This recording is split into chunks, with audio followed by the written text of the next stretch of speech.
So let's check this out while I continue to build the Lego Titanic and see what the day before is like. For those of you not familiar, the day before is the most wishlisted game on Steam.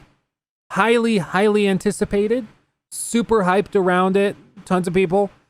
And it looks to be like a total scam. So let's check it out. Hey everyone. Oh, sorry. Today we've Sorry. got an update for the day before. This is the upcoming open world zombie survival MMO that as of now is still one of the most wish-listed titles on all of Steam. I've covered this game a handful of times, mostly focusing on what I consider to be major red flags from both the studio developing it and their poor history of releasing and abandoning games, but also just looking strictly at the gameplay footage that they've released for the day before through these numerous trailers over the past year, and the fact that it all seems fake isn't the right word.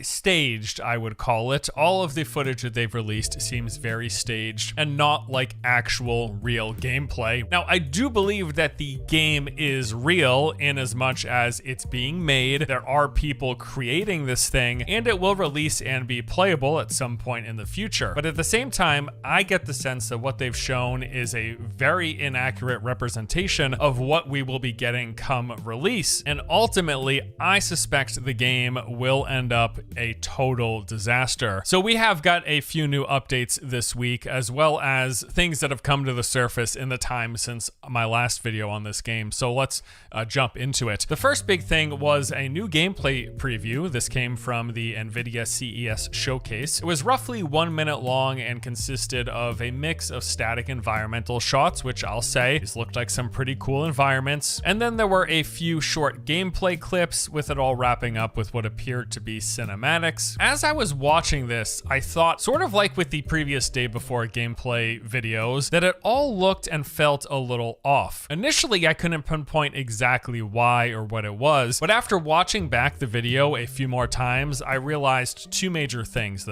And these are really good points. There's just some games that you see trailers for that just look weird. Like there's something in your head that it's like the uncanny valley, like something in your head is just something's weird. I can't pinpoint it, but something about this is off, and this game like personifies that. Stood out throughout the I saw the video the day before video. That's funny. Entire gameplay sections, all of the camera movement and aiming in their footage seemed like it wasn't being controlled by an actual player and instead was simply scripted movement that they were recording. If you pay close attention to how the camera moves and how the player is aiming, it feels very unnatural, in some ways way too smooth, but then also at the same time too kind of slow and clunky for what a real player would actually do. I've played a lot of games myself. I've watched a lot of gameplay footage of other people playing games.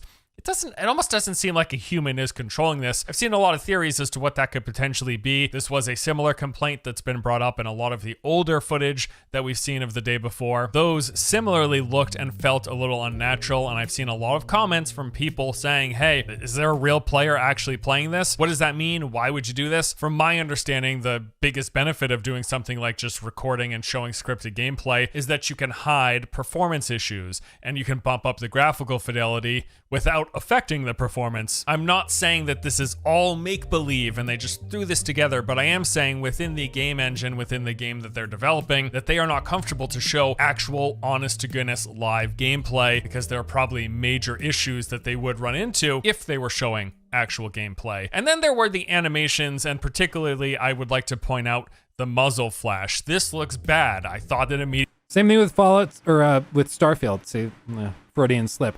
The muzzle flashes, some people will not give a crap, but it's something your brain notices, and it starts to flag it when it doesn't look right, and so it'll make the gunplay just look weird, but you might not be able to pinpoint it. But muzzle flashes most of the time are where this starts, because muzzle flashes are the first corner that developers cut when they're trying to make a shooting system, basically.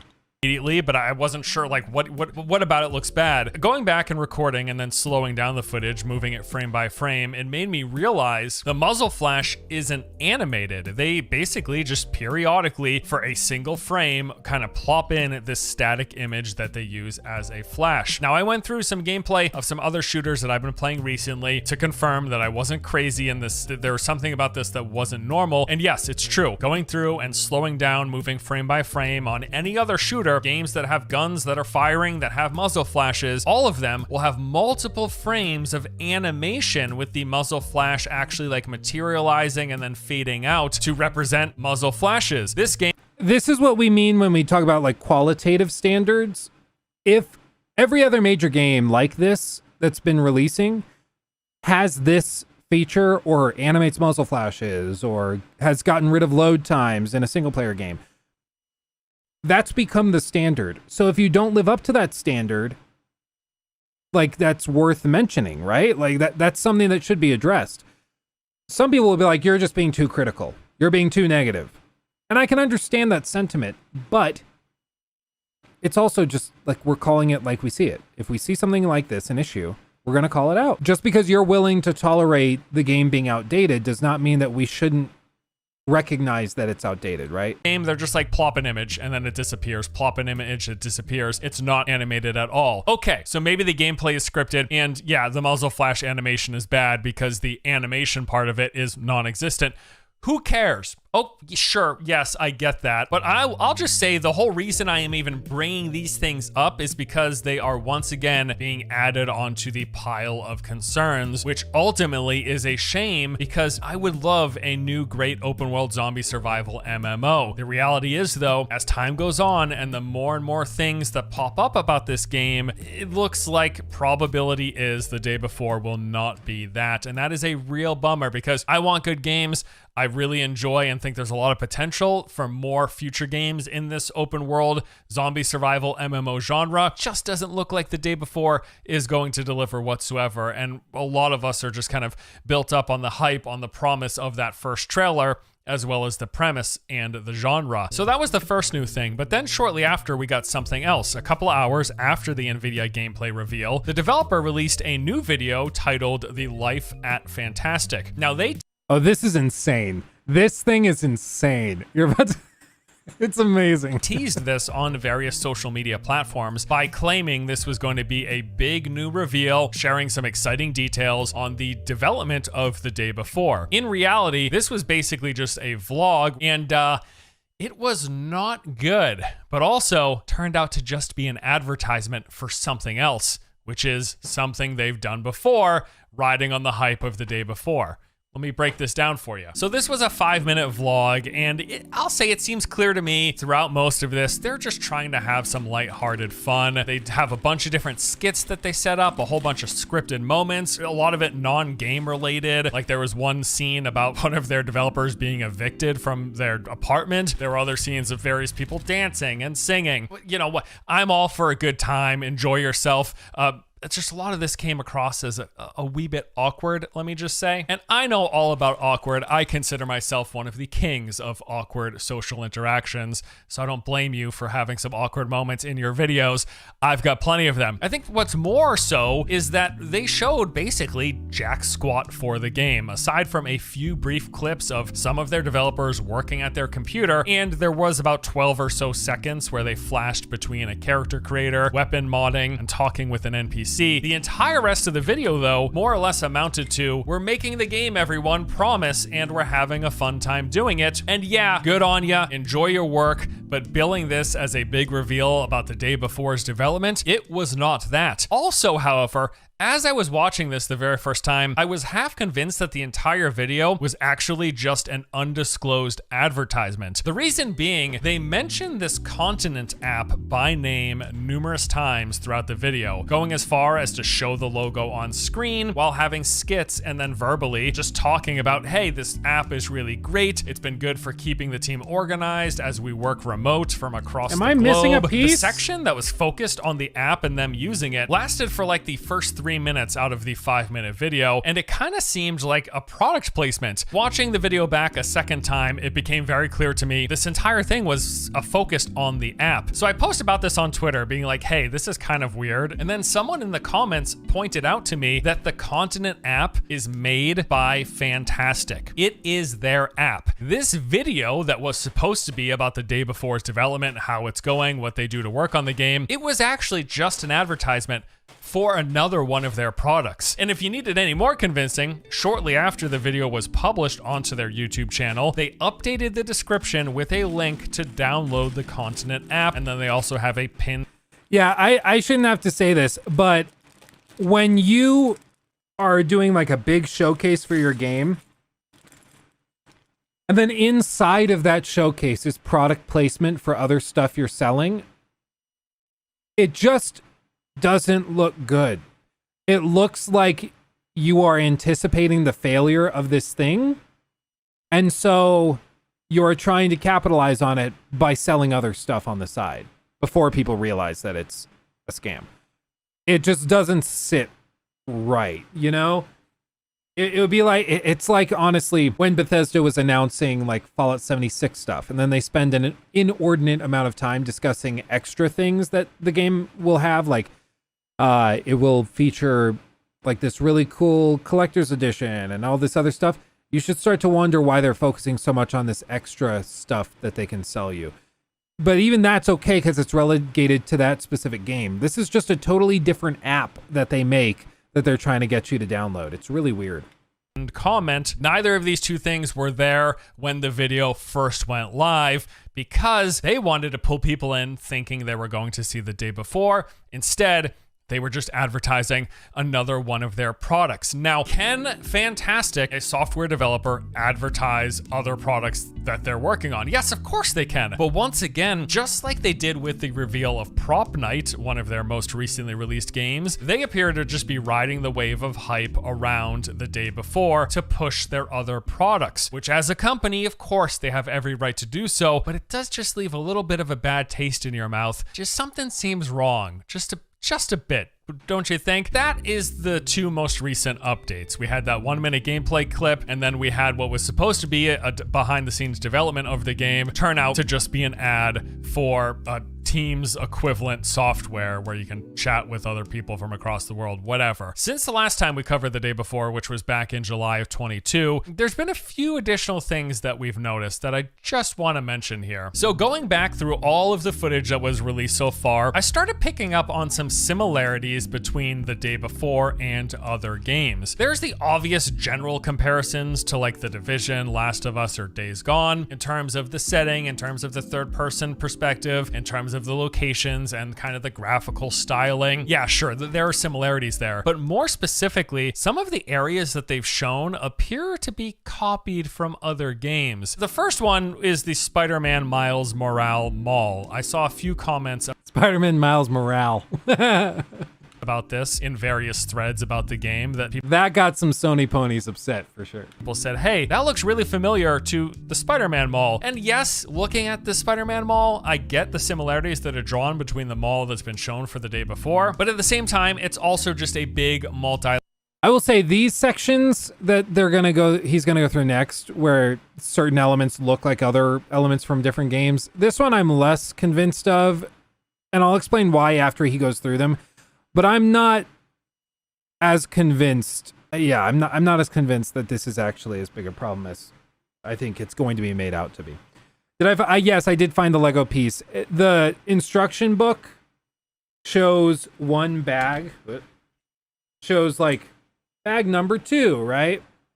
But there's actually 2 number 2 bags. So I had like a little heart attack that I had every piece but this one. But no, it was just in a separate bag, and they just don't tell you that there's multiple bags holding number 2. Layered mall with some glossy floors, escalators. It looks like a mall. So I wasn't so convinced on that one, but I saw what people were talking about. But then I saw the relation between the gas stations. In that one bit of gameplay footage, after riding through the mud with their Jeeps, they arrive and break down at this gas station. To me, it just looks like a gas station in the middle of the wilderness. But people said, you know, that looks a lot like the gas station in Life is Strange. So I went through, I looked at it, and it looks a lot like the gas station in A Life is Strange. As I looked closer, there were so many similarities to the structure, the layout, and even some of the coloring. And you'll notice, like, the one thing that I think is convincing here is that he's going to show the logo of the gas station, and that does look similar. Everything else is just a thing that gas stations have. It would be like saying, oh, well, this gas station's identical to this one in another game. Clearly they stole it because there's like gas pumps, and then inside there's merchandise and cash registers, and it's so egregious, man.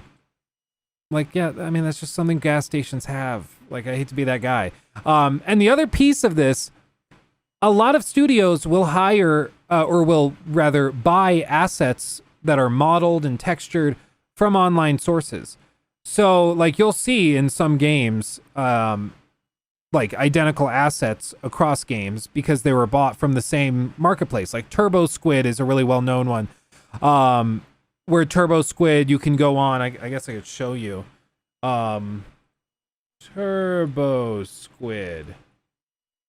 And I know this because back in the day, when I was making 3D models and stuff, I would sell models on Turbo Squid. I would make something and then I would sell it. So what this is like, if I am making a video game and I don't want to have to model these characters, yeah, low poly crowd for like a simulation game. If I don't want to have to model each of these myself, which is going to take a ton of time and money, I'll just pay this $300 price tag. You can get different licenses, so small business, assignable model rights, stuff like that. So you can buy all of these different things and then use the assets in your game. Same with like, let's see, architecture. Maybe that, let's actually try this. Gas station. Like, you see all these? So all of these gas stations, I could just buy, put them in the game, maybe rework some textures, maybe swap out the logo or something. But then that saves me all of this time modeling this stuff and texturing it. So this is very, very common in game development to go in here and buy these assets off of websites like this so that you don't have to spend the time modeling it and creating it yourself. So this is very, very common, and in no way do I consider this to be a red flag or something. The one thing you could say is similar is like, you'll see the logo, he'll look at it last. The logos look relatively similar, but I really don't get what he's looking at with this, saying these are similar. I mean, they look like gas stations. Choices that... What did I model? I made like a bunch of buildings and skyscrapers and stuff. I never made a bunch of money off of it. I modeled them in like Blender back in the day, like Blender 2.42, I think is the version I used. So I modeled them back in the day, really simplistic. They would be used for like far off distance shots and stuff. But I modeled those, and over the course of the lifetime that I had that account, I probably made like a couple of $100 from it. People would buy them for short films and stuff. It's cool. But I started to feel like they might be copying it. So you've got the outside layout of the gas station, which is very similar, things like the location of the pumps, but then also where the gas station is in relation to the road, some of the trash bins, the fact that the gas station is wrapped in this fence and a near identical... This is hilarious. It's wrapped in a fence. It's a guide rail because you're on a highway. Like, you are grasping for straws here. And granted, like, let me be clear. I still think this game is basically a scam. The whole thing screams sketchy. But we have to be honest, and we have to really pursue high quality evidence when arguing these points, and I think that this is a pretty piss poor example of it.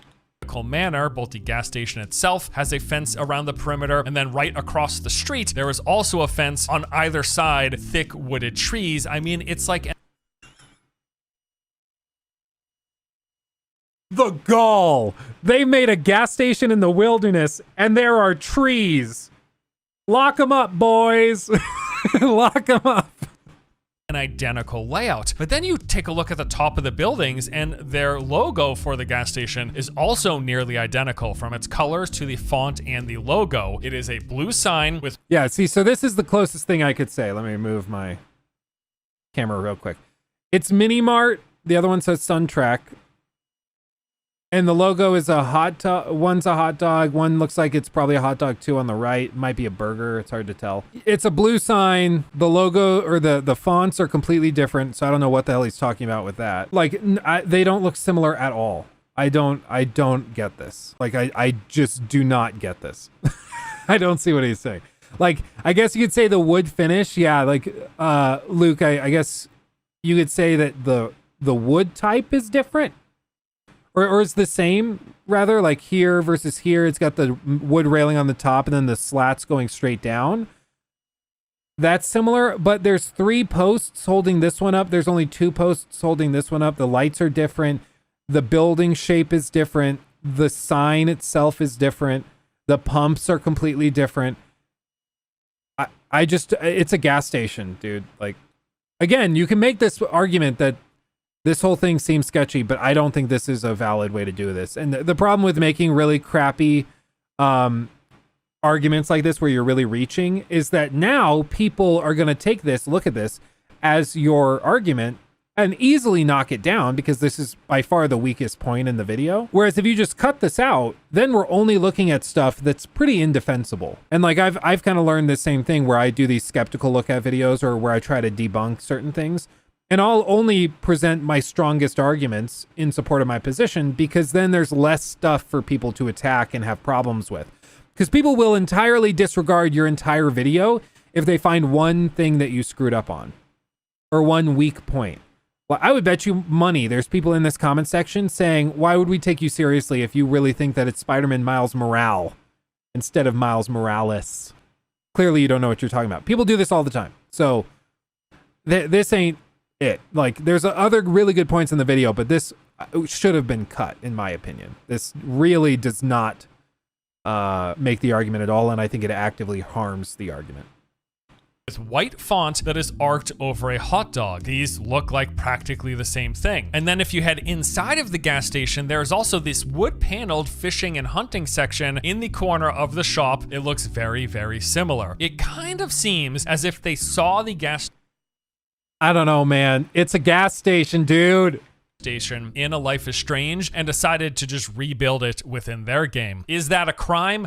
No, unless they stole source code or assets to make it. It's not a crime. It does feel a bit lame if they are actually just like taking the exact layout of this gas station in another game and then just replicating it in their own. I guess you could view it as an homage, but there's just... It's not even that complicated. It's just a gas station. It's just a gas station. I actually can't believe he's comparing these. What it is, it's Reddit. Like, I think what he did is he looked up a Reddit page that somebody brought this up, some crazy person, and is just making the video based off of like the 5 top Reddit things arguing that this game is a scam. And I'm baffled he's not thinking about it a little bit more critically. Because it does not take a genius to figure out that like, this is a stretch.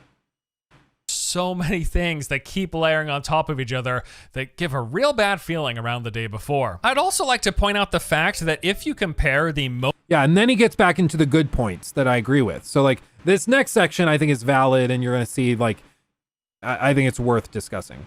Most recent gameplay showcases to the very first reveal, visually, the game looks to be way worse, in my opinion. The lighting, the textures, the animations, everything looks to have been downgraded. I want to acknowledge that throughout the course of development, many games will often have to pull back on their visuals from their initial targets. I also want to acknowledge that because there is a difference in time of day, one being night with the illumination just from various electrical light sources versus one being in the daytime where the most recent footage is, and one being set in the city and one being set kind of more in a mixed environment. We can't expect them to look identical when it's different times of day, different atmospheric elements.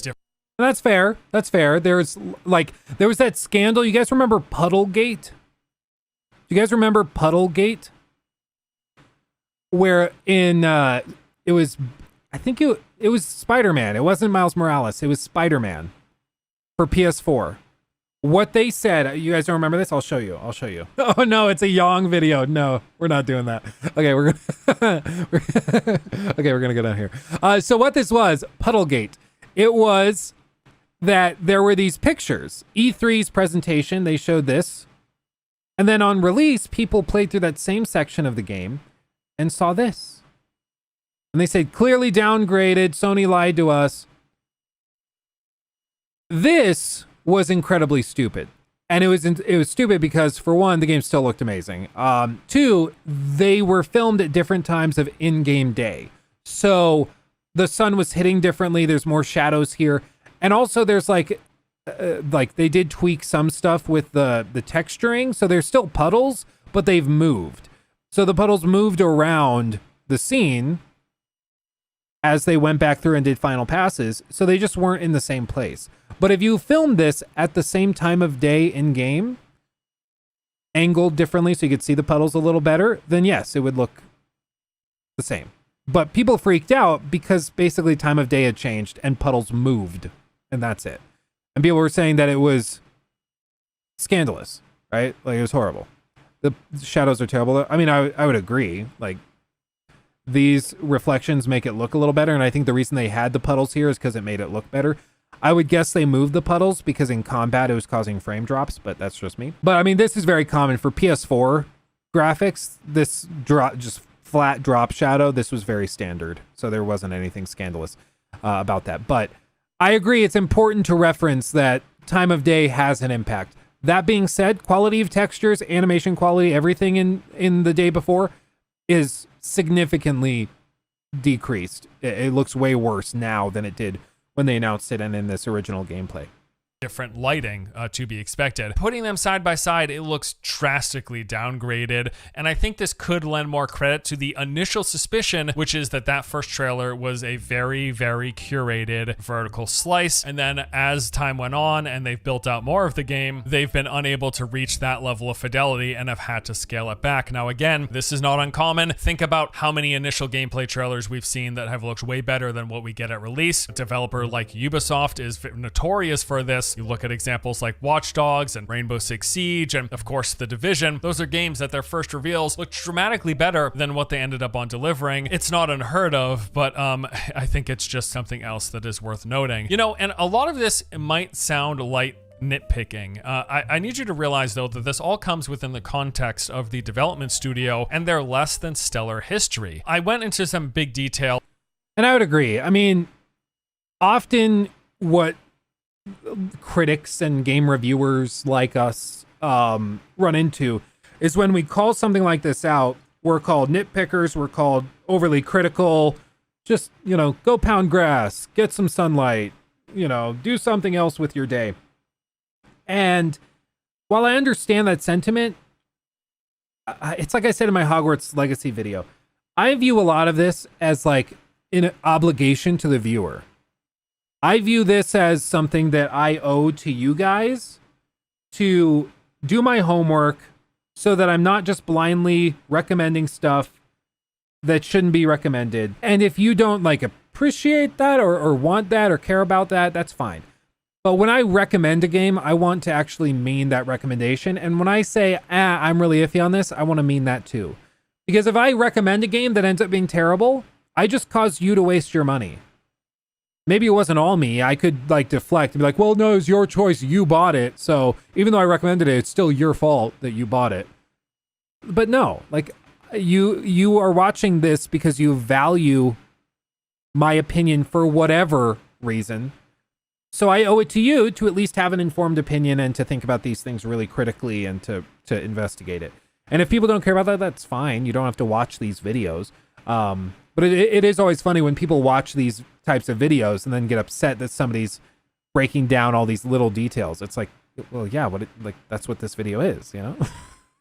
in my last video, but I just want to quickly recap. Fantastic started out as a small indie developer that was founded in 2015. Their first project, The Wild 8, was a top-down survival action game set in Alaska. It first released into Steam Early Access in February 2017, and initially had fairly positive reviews, but not too long after things took a turn. Just a couple months after the release, the player base had already dropped down to an average of about 100 concurrent players, at which point, after collecting the money from their initial sales and realizing the game was dying very quickly, they decided to stop supporting it altogether, and they sold off the rights to their publisher to move on to their next game.